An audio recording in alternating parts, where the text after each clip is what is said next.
Amina Bronddy, an 18-year-old black orphan, is forced by her corrupt guardian Juliana Fredson to marry Park Jun-suk, a 36-year-old Korean mafia boss rumored to be dying and desperate for an heir to secure his criminal empire. The underworld whispers he's infertile and unstable, making Amina's marriage appear like a death sentence. However, on their wedding night at his Gangnam estate, Jun-suk reveals the brutal truth. He married her specifically because Juliana had been trafficking her to dangerous men since she was 14, and he outbid them all, not out of mercy, but because he needed a wife young enough to bear children and powerless enough not to threaten his syndicate. He's not dying from terminal illness but from a rare, undiagnosed metabolic endocrine disorder that has devastated his body and threatens his ability to produce an heir. Amina discovers his obsessively detailed medical records spanning years, evidence of a brilliant mind trapped in a failing body, dismissed by elite Korean physicians as lack of discipline. She finds Dr. Kang Min-jae, a disgraced underground physician who diagnoses the true condition and begins experimental treatment. As Jun-suk's health dramatically improves, Amina transforms from a powerless commodity into a strategic force within the syndicate. When Juliana attempts a legal power grab through Seoul courts, claiming Jun-suk is mentally incompetent and Amina is being exploited, the couple fights back with documented evidence of his recovery. They win, and at a major underworld summit at his Jeju Island villa, the once pitted pair emerges as a formidable power couple. Amina evolves from victim to the Black Lotus, a woman who controls her own fate and stands as equal partner to one of Seoul's most dangerous men. Their transactional arrangement transforms into genuine partnership, respect, and the possibility of love. If you've watched Amina transform from powerless orphan to the Black Lotus and didn't subscribe, you're missing the rest of her story. Seriously, I pour my soul into these chapters, staying up late crafting every twist, every emotion, every moment that made your heart race. The least you can do? Hit that subscribe button. Drop a comment telling me what shocked you most about this story. And let me know where you're watching from. I want to know this story reached you. Don't be that person who ghosts after binge watching. Subscribe. Comment. Now, let's get to the story. Amina had barely removed her wedding hanbok when Juliana appeared in the doorway of her new bedroom like a ghost she couldn't escape. "We need to talk," her guardian said, closing the door behind her with a soft click that somehow felt like a prison lock sliding into place. Amina's stomach twisted. She'd hoped, foolishly she realized now, that marriage would finally free her from Juliana's control. But the older woman's smile told a different story. "You did well today. Smiled when you were supposed to. Didn't embarrass me." Juliana circled the room, touching the expensive furniture, the silk curtains. "Do you know how hard I worked to get you here? You said it was to pay off debts." "Debts?" Juliana laughed, sharp and cold. "Oh, sweet child. There were 5 other men bidding for you. Men who would have paid more than Park Jun-suk." Amina's blood turned to ice. "What? An organ trader in Bangkok. A brothel owner in Macau.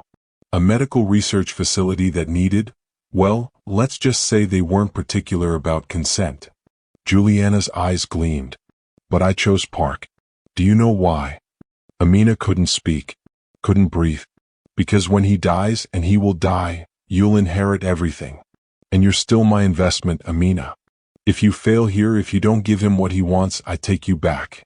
And next time, I won't be so picky about the buyer." Before Amina could respond, a knock sounded at the door. Choi Sung-ho, Jun-suk's right-hand man, stood in the hallway, his face unreadable.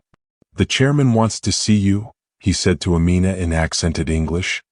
His eyes flicked to Juliana with barely concealed disgust. "Alone." Juliana squeezed Amina's shoulder hard enough to hurt. "Remember what I said," she whispered, then swept past Choi like she owned the place. Amina followed Choi through the massive estate, her heart hammering. They climbed stairs, walked down hallways lined with expensive art, until they reached a heavy wooden door. Choi knocked twice, then opened it. Jun-suk sat behind a desk that looked like it cost more than a car, medical files spread out in front of him. He looked up, and even in the soft lamplight, Amina could see how exhausted he was. The wedding had drained him. "Sit," he said in English, gesturing to the chair across from him. She sat. He pushed a file toward her. Read. Amina opened it, struggling with the medical terms mixed between English and Korean. But certain words jumped out. Endocrine dysfunction. Hormonal collapse. Testosterone levels, critically low. Fertility window, 6 to 8 months maximum. You understand what you're looking at? Jun-suk asked. You're dying? My body is failing. My mind is not. He leaned forward and his eyes, those sharp, calculating eyes, pinned her in place. I need an heir. Not because I want one. Because without one, my empire tears itself apart. Rival families will go to war. Hundreds will die. Everything I built will burn. He pulled out another document. A medical protocol. Monitoring schedules. Injection timelines. You will be examined by doctors every week. We will track your cycle. When the time is right, we will try to conceive. There will be no romance. No love. This is business. Amina's hands shook as she held the papers. And if I can't? Then we both lose. His voice was flat, emotionless. I die without an heir. And you go back to Juliana.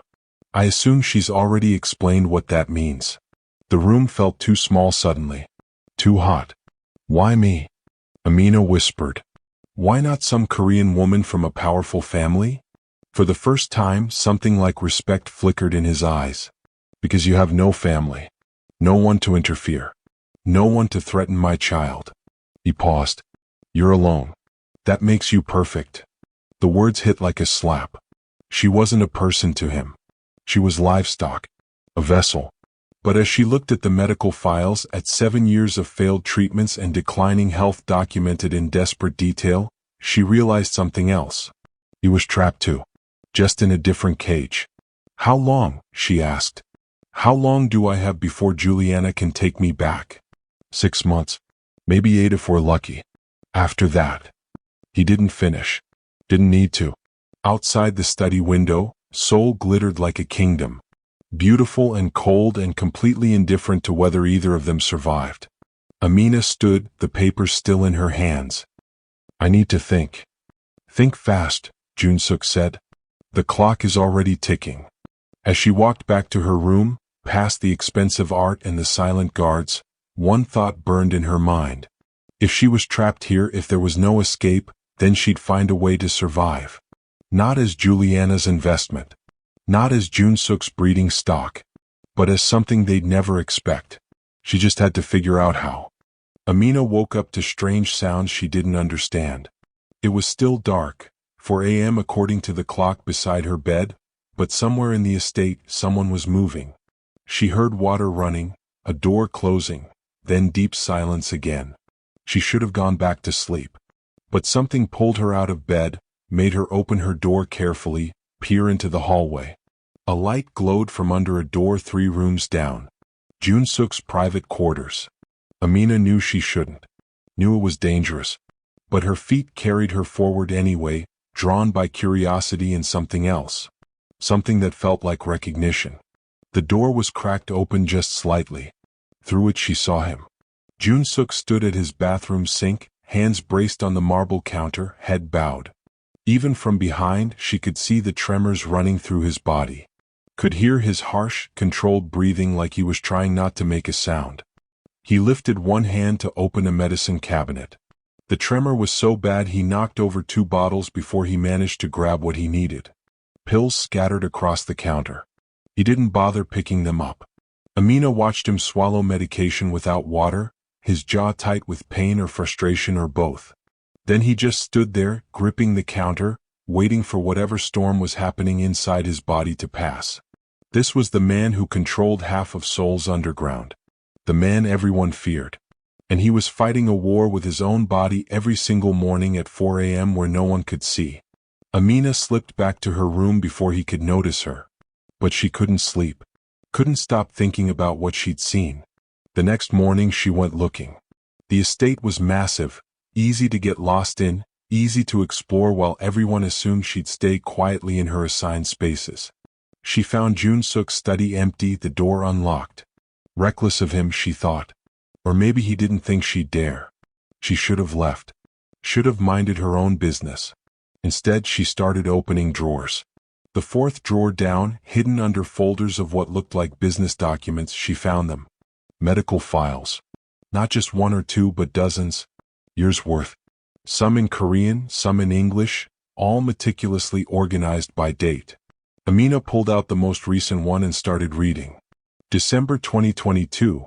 Testosterone levels continue decline. 240 ing/dl, normal range, 3001000. Tremors worsening in morning hours. Fatigue persistent despite adequate sleep.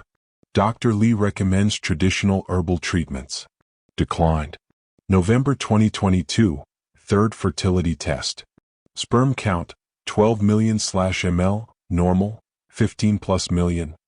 Motility, 35%, normal, 40%+. Time window narrowing.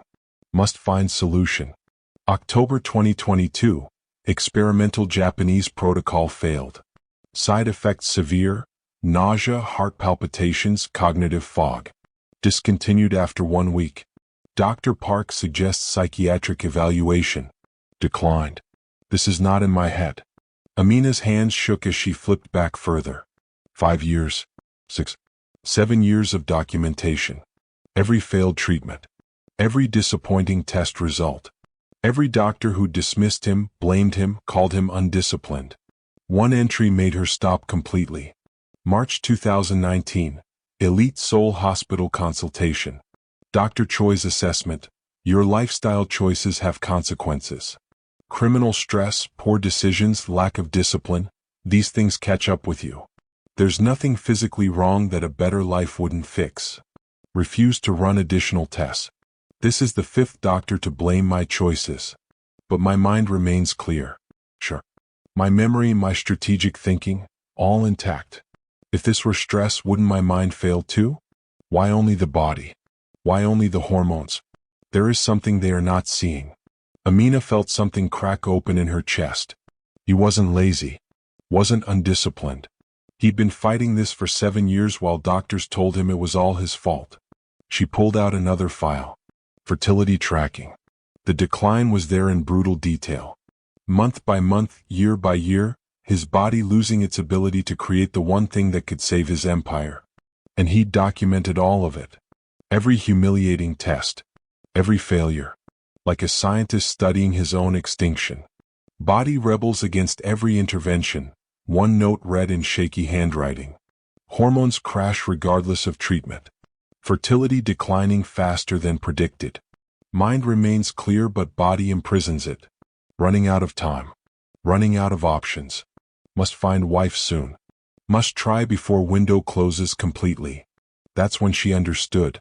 The breeding contract wasn't cruelty. It was desperation. He was dying and he knew exactly how fast. Had tracked it, measured it, documented it with the precision of a man who understood that knowledge was the only weapon he had left. Find something interesting? Amina spun around. Choi Sung-ho stood in the doorway, his expression unreadable. I was just looking through the chairman's private medical files? Choi stepped into the room. You know, most people would call that spying. I'm not spying. I'm trying to understand. Understand what? How to use his weakness against him. Choi's eyes were cold. You're Juliana's girl. For all we know, you're reporting everything back to her. Or to our rivals. I'm not. Amina clutched the file. I'm not reporting to anyone. I needed to know what I'm dealing with. You're dealing with a dying man who needs an heir. That's all you need to know. But what if he doesn't have to die? The words came out before Amina could stop them. Choi went very still. What? Amina looked down at the files scattered across the desk. 7 years of documentation. 7 years of doctors treating symptoms and blaming character instead of looking for causes. What if they've been treating the wrong thing this whole time? She didn't know if that was true. Didn't know if there was any hope at all. But standing in that study, surrounded by evidence of a brilliant mind trapped in a failing body, Amina made a decision. If she was stuck here and she refused to just watch him die. Refused to be Juliana's investment and Junsook's breeding stock and nothing more. She'd find a way out. For both of them. Or she'd burn trying. For the next week, Amina barely slept. While Junsook ran his empire and Choi Sung-ho watched her with suspicious eyes, she locked herself in the study whenever it was empty. She'd found a Korean English medical dictionary in the library and used her phone to translate the parts she couldn't understand. Endocrine system. Pituitary gland. Hypothalamus. Testosterone. Cortisol. Words that had meant nothing to her a week ago became a language she was learning to speak. And the more she read, the more a pattern emerged. Every doctor had treated individual symptoms. Tremors? Here's medication for that. Low testosterone? Try injections. Fatigue? You're stressed, reduce your workload. But none of them had looked at the whole picture. None of them had asked why everything was failing at once. It was like trying to fix a car by replacing one part at a time without ever looking at the engine. On the fifth night, buried in a file from 3 years ago, she found it. A single name scribbled in the margin of a test result. Dr. Kang Min-jae, disgraced. Unapproved protocols. Underground clinic, Itaewon? Amina's heart hammered. Why would Junsook write down a disgraced doctor's name and then never follow up? She searched the name on her phone. Found almost nothing. No hospital affiliations. No public practice. Just a few cryptic references on medical forums about a doctor who'd been kicked out of Seoul's elite hospitals for using experimental treatments that violated protocol. But one forum post caught her eye. If you're desperate and conventional medicine failed you, Dr. Kang might be your last chance. He sees patients others won't touch. Cash only. Itaewon District, above the bookstore on Noksapyeong. Amina stared at the screen. This was insane. She didn't know this doctor. Didn't know if he was brilliant or a con artist. Didn't even know if she could find him. But what did she have to lose? The next morning, she waited until Junsook left for a meeting. Told the household staff she needed to buy personal items, things too embarrassing to ask them to fetch. The guards looked uncertain, but Choi wasn't there to stop her, and apparently no one wanted to argue with the chairman's wife about feminine products. Seoul hit her like a wall of sound and movement. She'd barely left the estate since the wedding, and now the city felt overwhelming. Crowds pushing past, Korean voices everywhere, signs she couldn't read. But she'd memorized the address. And she'd learned enough Korean to tell a taxi driver. Itaewon. Noksapyeong. The neighborhood was different from Gangnam. Grittier. More diverse. She saw other foreigners here.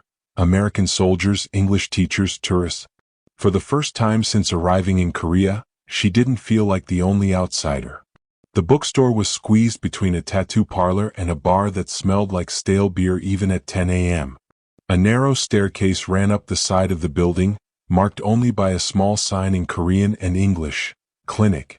Second floor. Amina climbed.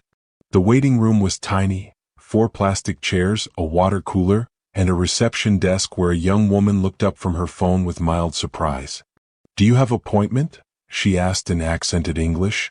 "No. But I need to see Dr. Kang. It's urgent." The receptionist's eyes flicked over Amina, taking in her expensive clothes, her obvious foreignness. "Dr. Kang very busy. Many patients. You need appointment. Please." Amina leaned forward. "I've read about cases like," she fumbled for the right words, "like metabolic disorders, endocrine problems that other doctors couldn't solve. I think he can help someone I know." Something shifted in the receptionist's expression. "You read medical files?" "Yes. 7 years worth." The receptionist studied her for a long moment. Then she stood. "Wait here." 5 minutes felt like an hour. Amina's palms sweated. What was she even doing here? If Choi found out she'd left the estate, if Junsook discovered she was investigating his medical history behind his back. "He will see you." 5 minutes only. The office was cluttered with medical journals, sample medications, and anatomical charts that covered every wall. Dr. Kang Min-jae sat behind a desk that had seen better days, a man in his 50s with tired eyes and ink-stained fingers. "You have 5 minutes," he said in perfect English. "What do you want?" Amina pulled out her phone. showing him photos she'd secretly taken of Jun-suk's test results. This person has been sick for 7 years. Tremors, hormonal dysfunction, progressive weakness. Every doctor says it's stress or lifestyle. But the pattern doesn't match. His mind is completely clear, sharp actually. It's only his body that's failing. Dr. Kong took her phone, scrolling through the images. His expression didn't change, but Amina saw his eyes narrow, focusing. Testosterone levels here, he murmured. Cortisol erratic. Thyroid function. He looked up sharply. Who is this patient? Someone who'll die if he doesn't get help. Someone who's been dismissed by every elite hospital in Seoul. And you are. Someone who refuses to watch him die. Dr. Kong leaned back in his chair. The elite hospitals dismissed him because they don't understand what they're looking at. They see symptoms, not systems. He tapped the phone screen. This is metabolic endocrine disorder. Rare. The pituitary thyroid adrenal axis has collapsed. The glands aren't talking to each other anymore. Everything's out of sync. Amina's heart raced. Can you fix it? Fix? No. Manage? Maybe. He handed back her phone.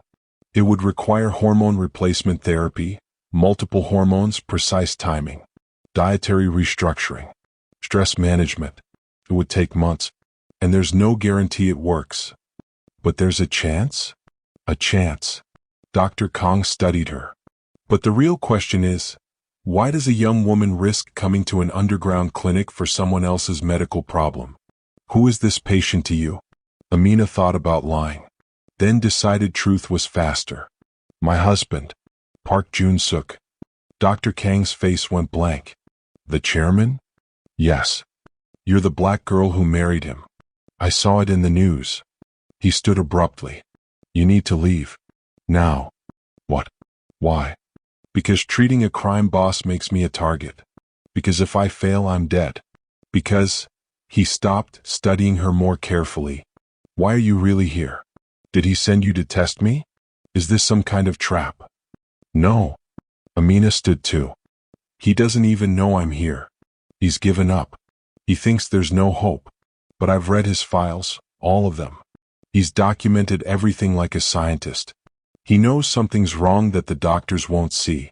And if you're the doctor who got kicked out for doing unapproved treatments, that means you see things they don't. Or it means I'm a quack. Are you? Dr. Kong stared at her. Then, unexpectedly, he laughed. You have courage. Stupid courage, but courage. He sat back down. Even if I could help him, he'd have to come here. Submit to examination. Trust me with his life. Why would a man like Park Jun-suk trust a disgraced doctor? Because what does he have left to lose? Amina heard the desperation in her own voice. His timeline is 6 months. Maybe 8. After that, he's dead and I'm... She stopped. You're what? It doesn't matter. Will you see him or not? Dr. Kong was quiet for a long moment. If I do this, it's experimental. Risky. The Korean medical establishment will call it quackery. And if it fails? If it fails, he dies anyway. At least this way he dies fighting. Something like respect flickered in Dr. Kang's eyes. Bring him here. Tomorrow, 6 a.m. before other patients arrive. I'll examine him. But I make no promises. Amina nodded, relief flooding through her. Thank you. Don't thank me yet. Dr. Kong walked her to the door. And girl? Be careful. A young woman investigating powerful men's weaknesses. That's how people disappear in this city. The taxi ride back to Gangnam felt longer than the journey there. Amina's mind raced. She'd found a doctor. Found hope, maybe. But now came the hard part. Convincing Jun-suk to trust a disgraced physician with his life. When she walked through the estate gates, Choi Sung-ho was waiting. Where were you? Shopping. For 3 hours? With no bags. His eyes were cold. The chairman wants to see you. Now. Amina's stomach dropped. He knew. Somehow he knew. She followed Choi to Jun-suk's study, her heart hammering. Jun-suk sat behind his desk, her phone in his hand. The phone she'd left charging in her room like an idiot. Itaewon, he said quietly. Dr. Kong Min-jae. Underground clinic. He looked up. Want to explain why my wife is investigating disgraced physicians behind my back? Amina lifted her chin. Because you've given up. Excuse me? You've documented everything. Tracked every failure. But you stopped looking for answers. You just accepted you're dying. Because I am dying. Maybe. Or maybe you've just been seeing the wrong doctors. She stepped forward. Dr. Kong knows what you have. Metabolic endocrine disorder. Pituitary thyroid adrenal axis collapse. He's seen cases like yours before. And what makes you think a disgraced doctor can succeed where 17 others failed? Because he's the only one who got kicked out for trying things they wouldn't approve. Because he actually looked at your test results and saw something. Her voice shook. And because what do you have left to lose? Your timeline is 6 months. After that, I go back to Juliana and you die without an heir and your empire tears itself apart. So tell me, what exactly are you protecting by refusing to try? The study fell silent. Jun-suk's jaw worked. This doctor, he thinks he can help? He thinks there's a chance. That's more than any other doctor has given you. Another long silence. Then, when? Tomorrow. 6 a.m. Jun-suk stood slowly, carefully. Walked to the window overlooking Seoul. If this fails, if he's a con artist or incompetent, then we're no worse off than we are now. He turned. Why are you doing this? Amina thought about lying. About saying it was self-preservation, about Juliana's threats, about the breeding contract. But instead she told him the truth. Because I read your files. All of them. And I saw how hard you've been fighting alone. She met his eyes. Nobody should have to fight alone. Something shifted in his expression. Something she couldn't quite name. 6 a.m., he said finally. We go together. But Amina? His voice dropped. If you've put my life in danger for nothing, Juliana won't be your biggest problem. It wasn't a threat. It was a promise. And somehow that felt like progress. Dr. Kong confirmed what Amina had suspected. Jun-suk's body was at war with itself, hormones crashing in a cascade that conventional medicine had completely missed. The treatment plan arrived 2 days later, 12 pages of detailed protocols that included something Amina hadn't expected. Complete dietary restructuring, which meant taking over the kitchen. She found head chef Kim in his domain at 6 a.m., surrounded by gleaming stainless steel and the smell of soy sauce and ginger. He looked up from chopping vegetables, his expression shifting from surprise to irritation when he saw her. Mrs. Park, he said in heavily accented English, not bothering to hide his displeasure. Kitchen is not place for wife. You need something you tell staff. Amina set Dr. Kang's dietary requirements on the counter. Starting today, every meal for the chairman follows this exactly.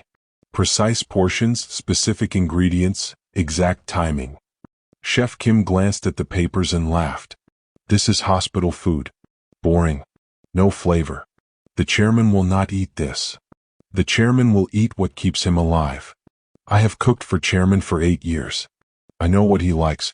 You know nothing. He turned back to his vegetables. Please leave my kitchen. Amina felt something snap inside her. All the weeks of being invisible, being powerless, being treated like decoration finally crystallizing into rage. You're fired. Chef Kim's knife stopped mid-chop. He turned slowly. What? You're fired. Pack your things. I'll cook myself. You cannot fire me. You are not. Not what? Not Korean? Not the boss. Amina stepped closer. I'm his wife. And if you won't follow the medical protocols that might save his life, then you're useless to me. Chef Kim's face flushed dark red. You think you can just walk into my kitchen with your American attitude and tell me? I think I can do whatever it takes to keep my husband alive. Amina's voice was steel. Now, are you cooking his meals my way, or are you leaving? They stared at each other across the counter, the morning light slanting through the windows, the entire kitchen staff frozen in place watching this standoff. Then Jun-suk's voice cut through the tension. Is there a problem here? Amina turned. He stood in the kitchen doorway with Choi Sung-ho behind him, looking between her and Chef Kim with an unreadable expression. Chef Kim immediately bowed. Chairman, your wife is trying to fire me. She wants to change all the menus, make everything bland hospital food. I told her this is not appropriate. Show me, Junsuk said to Amina. She handed him Dr. Kang's dietary plan. He read it in silence, his face giving nothing away. This is necessary? He asked. According to Dr. Kang, yes. Your hormones need specific nutritional support. Precise meal timing. This isn't about taste. It's about survival. Junsuk looked at Chef Kim. Can you follow this? Chairman, I can cook anything. But this is insult to my skill. I didn't ask about your feelings. Can you follow the specifications exactly as written? Chef Kim's jaw tightened. Yes. Then do it. Junsuk handed the papers back to Amina. She has full authority over my meals. You take orders from her now. The kitchen went dead silent. Chef Kim's face was a mask of barely controlled fury, but he bowed stiffly. As you wish, Chairman. Junsuk turned to leave, then paused. Amina. My office. Now. Her moment of victory evaporated. She followed him out, feeling the weight of every kitchen staff member's eyes on her back. In his office, Junsuk closed the door and leaned against his desk. You just made an enemy of everyone in that kitchen. You understand that. I understand that you need this treatment to work. And it won't work if Chef Kim decides to ignore half the requirements because they hurt his pride. So you threatened to fire him? I would have fired him. I meant it. Something flickered in Junsuk's eyes, surprise maybe, or respect. You're tougher than you look. I'm tougher than everyone seems to think. He studied her for a long moment. This treatment, you really believe it will work? I believe it's our best chance. Maybe our only chance. She met his gaze. But it only works if you follow every part of it. The medications, the diet, the timing. All of it. I run a criminal empire, Amina. I don't follow schedules. I don't take orders. Then your empire dies with you. She cut him off, surprising herself with her own boldness. You can be the powerful chairman who doesn't take orders, or you can be alive. Choose. The office fell silent. Dangerous silent. Then Junsuk laughed, short and sharp. You've changed.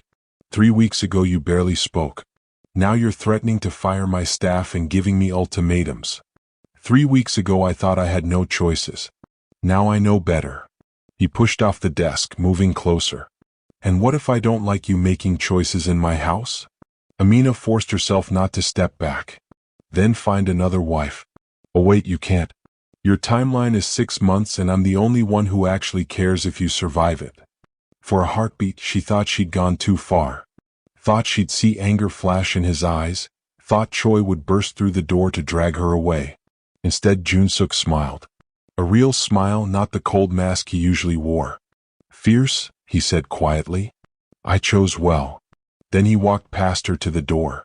Tell Chef Kim I want breakfast in 30 minutes. And Amina? Don't back down. If they smell weakness, they'll eat you alive. Over the next 2 weeks, Amina turned the kitchen into a military operation. She learned basic Korean kitchen terms through phone apps and sheer determination. Jeongseok, precisely, ganjang, soy sauce, sagansiak, timing. Chef Kim watched her with cold eyes but followed her instructions to the letter, perhaps because Junsuk had made it clear what would happen if he didn't. She implemented Dr. Kang's protocols with ruthless precision. 6 a.m. Hormone injection, which she learned to administer herself after Dr. Kang showed her how. 6:30 a.m. Breakfast, specific portions measured to the gram. Noon. Lunch, calculated for maximum nutrient absorption. 6 p.m. Dinner, time to support evening hormone production. The household staff whispered about her in Korean, thinking she couldn't understand. But she'd learned enough words to catch the meaning. Foreign, controlling, doesn't know her place. She didn't care. Choi Sung-ho reported everything to Junsuk. She knew because she caught him photographing her meal plans, documenting her interactions with staff. Fine. Let him report. She had nothing to hide. On the 10th day something shifted. She was in the kitchen at 5 a.m., preparing Junsuk's breakfast, when Chef Kim appeared beside her. You are doing it wrong, he said in Korean, then caught himself. Wrong. The ginger, you cut like this. He demonstrated, his knife moving with practiced precision. Releases more flavor. Still follows protocol but better. Amina watched, then copied his technique. Like this? Better. Yes. He paused. You work hard. Every day, same time, same careful. Like military discipline. It was the first almost compliment she'd received from anyone in the household. Thank you, she said in careful Korean. I'm trying to learn. Chef Kim nodded slowly.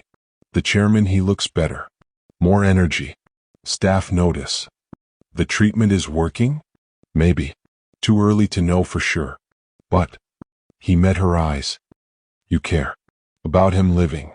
Most wives in your position would just wait for inheritance. Amina thought about Juliana's threats, about the breeding contract, about all the reasons she should just let him die and take her chances. He deserves better than that, she said finally. After that, the kitchen became less hostile. Not friendly, she was still the foreign wife disrupting their routines, but functional. Chef Kim started teaching her small things. How to balance flavors within Dr. Kang's restrictions, how to make medicine taste less like punishment. The real test came on day 14. Jun-suk appeared in the kitchen doorway at 7 a.m., surprising everyone. He looked different. Less gray. More steady. I need to discuss the evening meal, he said to Amina in English, his voice carrying across the kitchen. I have a meeting with the Busan faction tonight. They'll expect traditional food. Full spread. Amina's stomach dropped. A meeting meant stress. Alcohol. Rich food. Everything Dr. Kang had said to avoid. You can't, she said. The protocol. I'm aware of the protocol. But business requires certain appearances. His eyes challenged her. Unless you plan to tell the Busan faction their chairman is on a special diet? The kitchen staff watched this standoff with barely concealed interest. Amina thought fast. Fine. Traditional spread for your guests. But you eat separately from pre-prepared portions I'll have ready. You sit with them, appear to eat and drink, but you're actually following protocol. That's deceptive. That's strategic. You taught me that everything is about appearances. She crossed her arms. And if your appearance is being strong and healthy, then we maintain that appearance while actually keeping you strong and healthy. Jun-suk was quiet for a moment. Then he smiled, that same real smile from his office. Clever. I like it. He turned to Chef Kim. Can you do what she's describing? Full traditional spread plus hidden protocol-compliant portions. Chef Kim looked at Amina, then back at Jun-suk. Yes, Chairman. We can do this. Good. Jun-suk moved to leave, then paused beside Amina. You're learning fast. That's either very useful or very dangerous. Which do you prefer? She asked. I haven't decided yet. But there was something in his voice. Approval, maybe. Or curiosity. That night, Amina watched from the kitchen service entrance as Jun-suk hosted 7 dangerous men from Busan. He sat at the head of the table, appearing to drink from glasses that were mostly water, eating from plates she'd carefully portioned, laughing and negotiating while secretly following Dr. Kang's protocols. And no one noticed. Afterward, he came to the kitchen where she was cleaning up. It worked, he said simply. They noticed I look healthier. Stronger. 2 of them revised their positions on a territorial dispute. They're calculating whether I'm more dangerous than they thought. Are you? He studied her in the dim kitchen light. Starting to be. Thanks to you. Amina felt something warm bloom in her chest. Not quite trust, not quite partnership, but the beginning of something. Your empire dies with you, she reminded him. I'm just protecting my investment. Is that all this is? Investment. She thought about the answer. About watching him fight his body every morning. About reading his desperate medical notes. About choosing to fight when she could have chosen to wait. Ask me again in 6 months, she said finally. Jun-suk smiled. Deal. As he left the kitchen, Amina caught Chef Kim watching her with something new in his expression. Respect. She'd claimed power in this house. Not through being invisible, not through being obedient. Through competence. Through refusing to accept that she was powerless. and it felt like winning. Amina's hands trembled as she opened the leather journal, not from fear this time, but from something fierce and possessive. English words. Her language. Her truth. No one in this estate could read what she documented here, and that made it hers in a way nothing else was. Day 14, tremors, moderate. Morning injection administered 6:04 a.m. Breakfast consumed fully. He complained less today. She recorded everything with clinical precision, the same way those Korean doctors should have but didn't. Every measurement was evidence.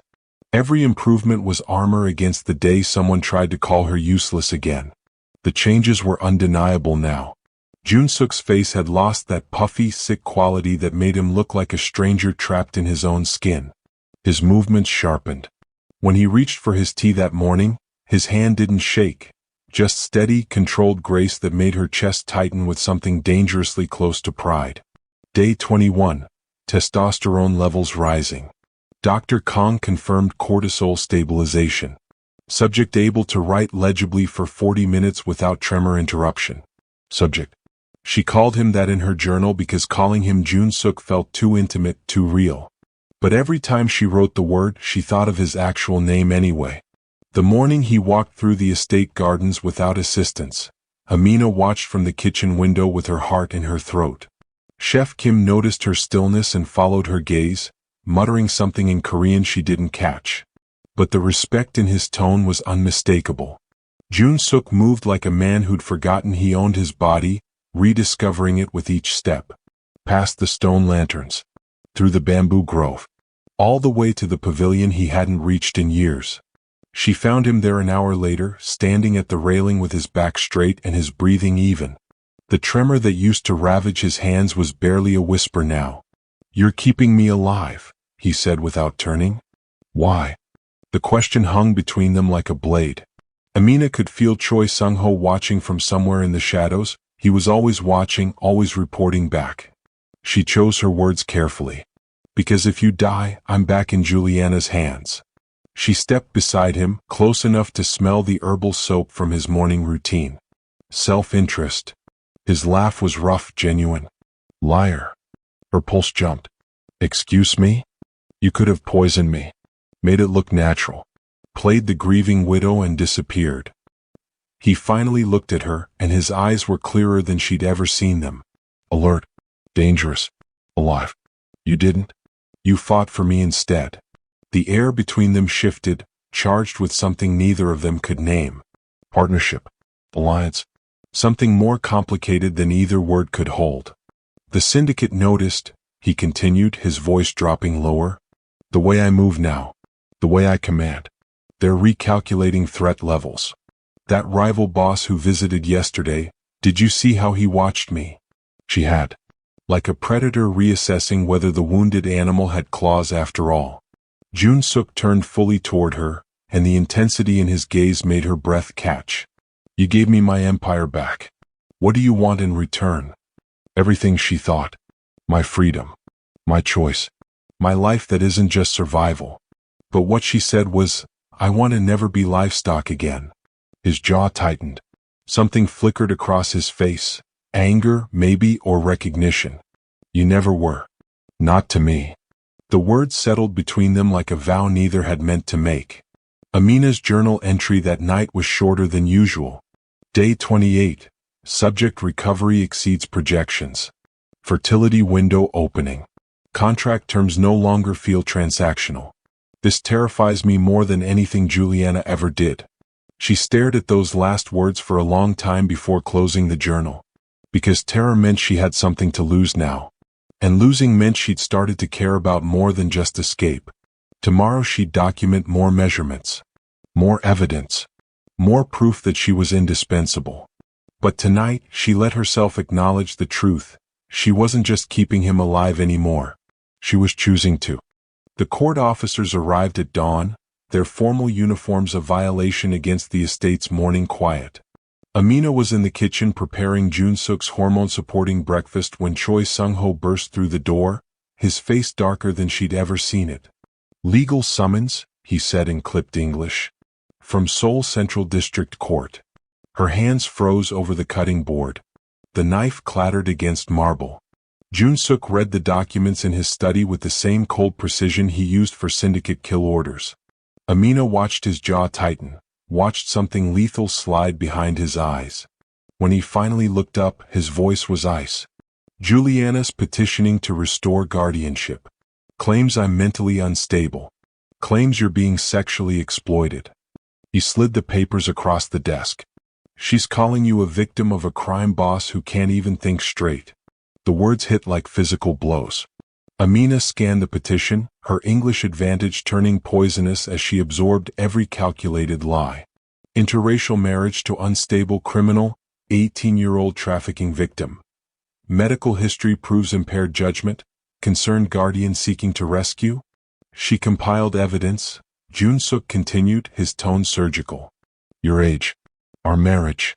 My medical records. 7 years of treatment failures as proof I'm incompetent. He stood, moving to the window with that recovered grace that was now threatened. If she wins, you're deported or institutionalized. I'm exposed to legal scrutiny that will destroy everything. Amina's mind raced. This wasn't just about her anymore. This was about the empire Jun-suk had built, the syndicate members who depended on his strength, the heir they hadn't even conceived yet. There's media interest, Choi Sung-ho added grimly. Black teen bride of Korean crime boss. The headlines write themselves. Something hot and furious exploded in Amina's chest. Victim. Juliana was painting her as a victim again, erasing every choice she'd made, every battle she'd fought, every piece of power she'd claimed in this house. Jun-suk's voice cut through her rage. We kill her. One bullet. Problem solved. No. Amina's response came fast and sharp. Both men turned to stare. That proves her case. That makes you the unstable criminal and me the helpless victim who couldn't even speak up. She moved closer to the desk, planting her hands on its surface. We destroy her legally. We prove she's the predator, not you. Jun-suk studied her for a long moment, something dangerous and approving flickering in his expression. You want to fight this in court? In front of judges who'll see exactly what she wants them to see. I want to make her regret ever calling me powerless. Amina's voice was steady, cold. You're not mentally unstable. I have months of documentation proving it. I'm not a victim. I'm the reason you're still breathing. The silence stretched taut as wire. Then Jun-suk smiled, a real smile sharp as broken glass. Choi. Call Daniel Calvary. Tell him we're going to war. Amina's pulse thundered in her ears as Choi Sung-ho left to make the call. She'd just committed herself to something bigger than survival. She was about to walk into a Seoul courtroom and prove to the world that she was nobody's victim. The terrifying part? She meant every word. 3 weeks before the hearing, Amina woke to find Jun-suk's side of the bed empty. Her heart lurched. Old instinct, the fear of finding him collapsed somewhere, tremors ravaging his body beyond recovery. She threw off the covers and moved through the estate with practiced silence. She found him in the courtyard at dawn, moving through weapon forms with fluid, lethal precision. No tremor. No hesitation. Just pure, controlled power flowing through every strike, every pivot, every breath.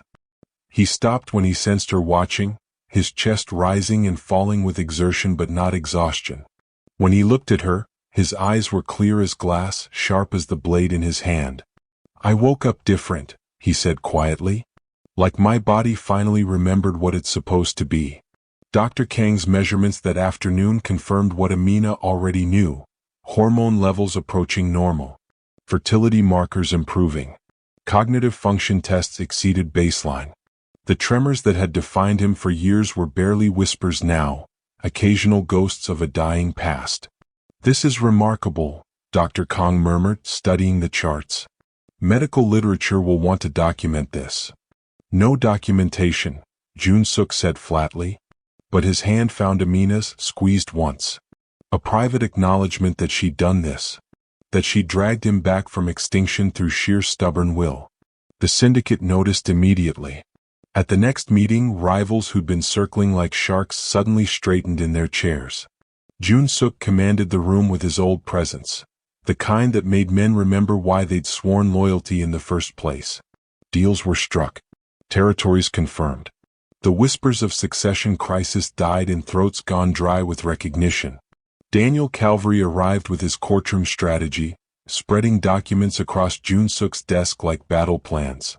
We prove competence and agency simultaneously. Dr. Kang testifies about the medical innovation. Choi Sung-ho provides loyalty testimony. And Amina, he turned to her with clinical assessment. You're our nuclear option. You testify that every choice was yours. It was, she said simply. Korean courts value propriety, Daniel continued. You can't appear too American, too aggressive. But you also can't appear submissive. You need to be exactly who I am, Amina interrupted. Someone who chose to fight instead of being rescued. Daniel's smile was thin and approving. That might actually work. The nights changed. Jun-suk's recovery meant the physical distance between them became impossible to maintain. When he kissed her that first time, really kissed her, not the performative touch at their wedding but something raw and claiming, Amina didn't pull away. She kissed him back with the same fierce intensity she'd put into saving his life. The conception pressure transformed. No longer clinical. No longer contract.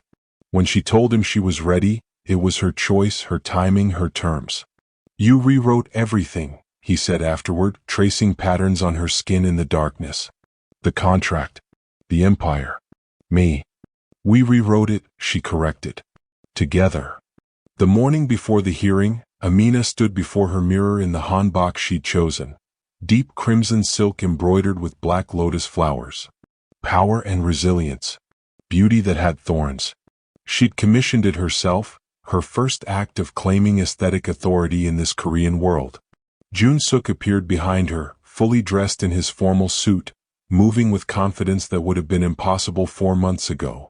In the mirror, they looked like what they'd become. A force that could burn down anyone foolish enough to underestimate them. Juliana thinks she's rescuing you, he said quietly. Tomorrow you show her exactly what she lost. Amina's reflection smiled, cold, sharp, ready. Tomorrow I show everyone who I really am. The courtroom was a theater of judgment, packed with media vultures, syndicate observers and curious spectators who'd come to watch a black girl and a crime boss get dissected by Korean law. Amina felt every eye on her crimson hanbok, heard the whispers that followed her entrance like smoke. Juliana sat at the petitioner's table in carefully chosen modest clothing, playing the concerned guardian with Oscar-worthy precision. When their eyes met, Juliana's smile was poison sweet. I own you, that smile said. I always will. Amina's hand tightened on Jun-suk's arm. Not from fear. From fury held on a leash. The hearing began with surgical brutality. Juliana's lawyer painted Amina as a trafficked child bride, stolen from American soil and delivered to an unstable criminal who couldn't tell reality from delusion. They presented medical records spanning 7 years. Every failed treatment, every tremor episode, every diagnosis that made Jun-suk look like a man whose mind was crumbling with his body. This is a girl who needed protection, Juliana testified, dabbing at manufactured tears. Instead, she was sold to a man whose own physicians declared him mentally compromised. I tried to save her, Your Honor. I tried. The social worker who testified next spoke in clinical terms about vulnerable populations and institutional exploitation. The racism was implicit but unmistakable: vulnerable black girl, predatory criminal element, cultural differences weaponized as evidence of coercion. Amina watched Jun-suk's jaw tighten, watched him calculate angles of retaliation the way he would in syndicate warfare. But this wasn't a battlefield where bullets solved problems. This required something more precise. Daniel Calvary rose like a blade unsheathing. Your Honor, we'd like to present Dr. Kang Min-jae, the physician who accomplished what Seoul's elite medical establishment could not. Dr. Kang's testimony lasted 90 minutes of devastating medical precision. He presented hormone charts showing Jun-suk's recovery from metabolic chaos to near-normal function. He explained how Korean medical orthodoxy had failed because they treated symptoms instead of the systemic endocrine disorder at the root. He documented cognitive function tests that proved Jun-suk's mind had never been impaired, only his body had been failing. The patient's recovery is unprecedented, Dr. Kong concluded. Not because of pharmaceutical intervention alone, but because someone cared enough to fight for him when everyone else gave up.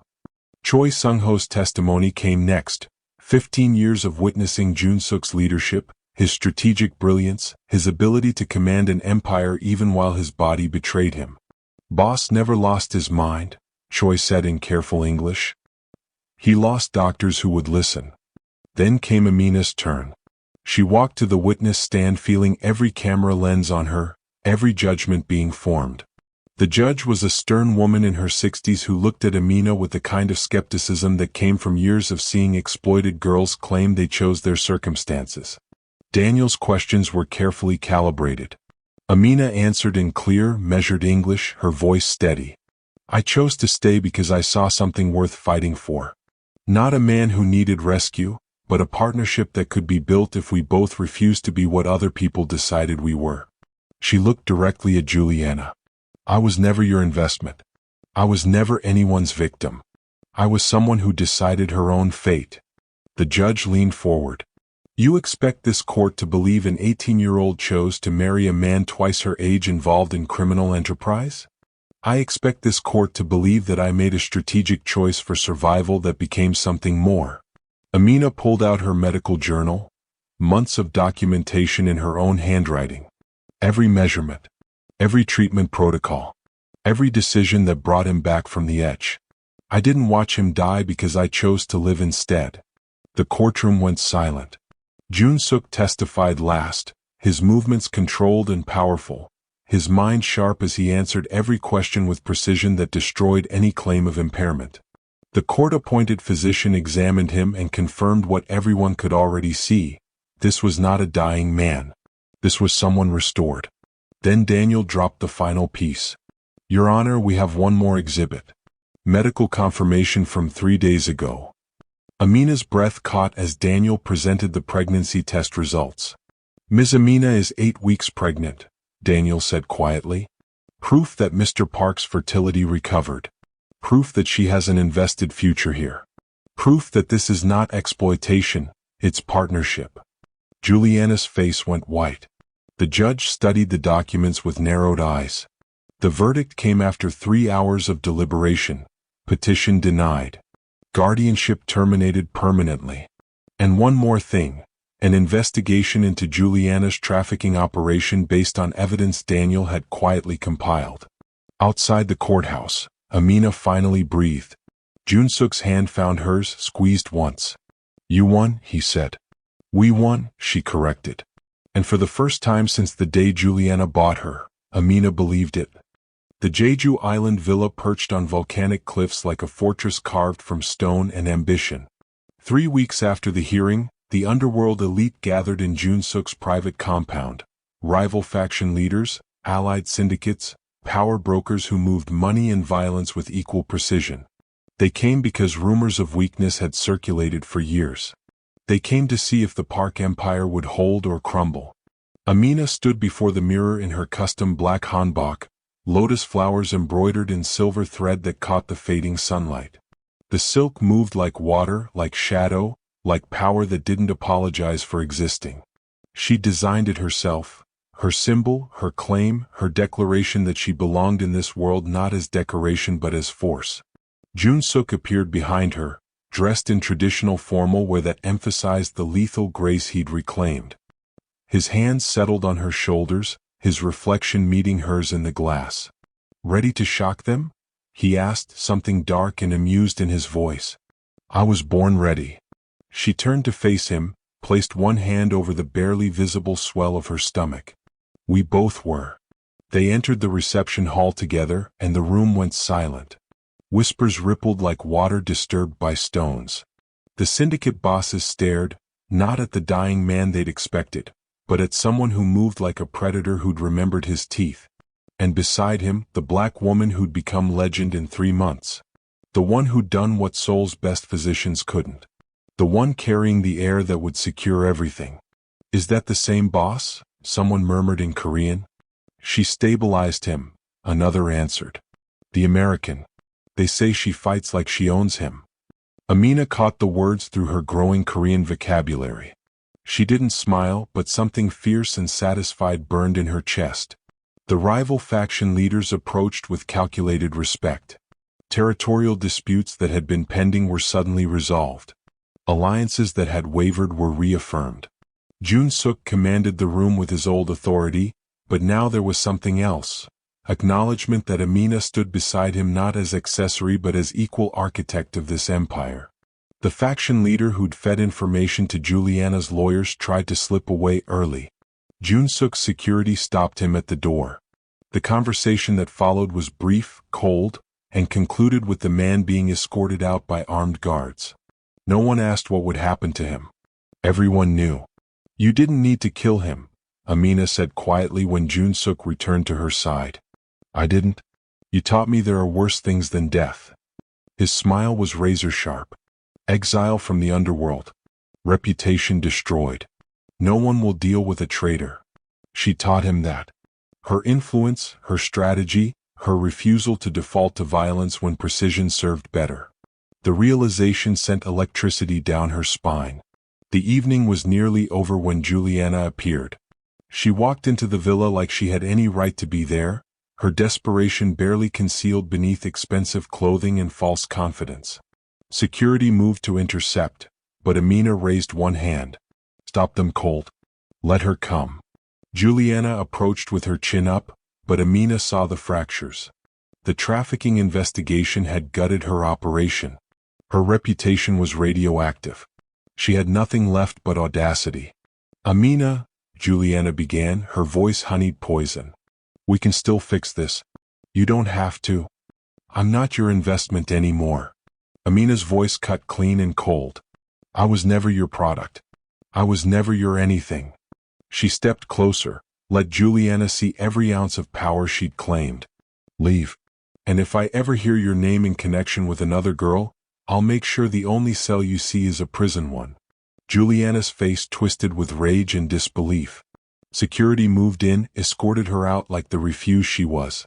Amina watched her go and felt nothing. No triumph. No bitterness. Just the clean, clear certainty that some chapters closed permanently. Later, on the villa terrace overlooking the dark Jeju coast, Jun-suk pulled her close. The ocean wind carried salt and possibility. You rewrote the contract, he said quietly. You're not breeding stock. You're equal. Your partner. Your choice if you choose me back. She turned in his arms, let him see everything she'd become. Not because you bought me. Because we built this together. His kiss was answer enough. Claiming. Chosen. The Black Lotus, he murmured against her mouth. That's what they're calling you now. The woman who brought the dead back to life and made an empire kneel. Amina smiled, real, fierce hers. I like it. They stood overlooking the coast, her hand over their unborn child, his arms around both their futures. The underworld had witnessed their transformation from dying boss and powerless orphan to something that would be written about in whispered legend. Transactional marriage had become partnership. Partnership had become love. Love had become empire. And Amina, once sold, once silenced, once made invisible, had become the most visible force in the Korean underworld. Not through submission, through choice, through battle, through refusing to be anything less than what she decided she would be. The Black Lotus had bloomed, and Seoul would never forget it.